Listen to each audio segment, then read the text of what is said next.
আসসালামু আলাইকুম। আজকে আরেকটি গুরুত্বপূর্ণ অঙ্ক নিয়ে কথা বলবো, যে অঙ্কগুলো আমাদের পরীক্ষায় প্রায়ই এসেছে থাকে। যেমন a + 1/a = 3 হলে a³ + 1/a³ এর মান কত? এই অঙ্কগুলো আমরা অনেকেই পারি, কিন্তু একটু সময় লাগে। এগুলো আমরা আজকে শিখব কীভাবে 5 সেকেন্ডের মধ্যে বের করতে পারি। তো এখানে আমরা দেখছি যে দেওয়া আছে a + 1/a = 3। তো আমাদের ট্রিক্সটা হচ্ছে, যেহেতু এখানে a³ + 1/a³ আছে, এখানে গিভেন কিউব -3 ইন্টু গিভেন, তাহলে আমাদের গিভেন কত? a + 1/a = 3, আর এখানে -3 ইন্টু গিভেন, তাহলে আমাদের অ্যান্সার হয়ে গেল 18। এখন অঙ্কটা যদি এমন থাকে যে এখানে যদি মাইনাস থাকে, সেক্ষেত্রে আমরা কি করব? সূত্রটা কি একই হবে নাকি আলাদা? ধরি এখানে আরেকটি অঙ্ক আছে, a - 1/a = √5 হলে a³ - 1/a³ এর মান কত?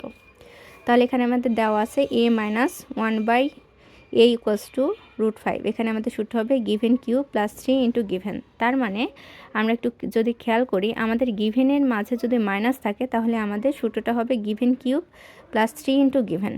আর যদি আমাদের এখানে গিভেনের এখানে যদি প্লাস থাকে, যেমন এখানে আছে a + 1/a = 3, সেক্ষেত্রে আমাদের গিভেন কিউব -3 ইন্টু গিভেন দিয়ে আমরা খুব সংক্ষেপে 5 সেকেন্ডের মধ্যে অঙ্কটা করে ফেলতে পারবো।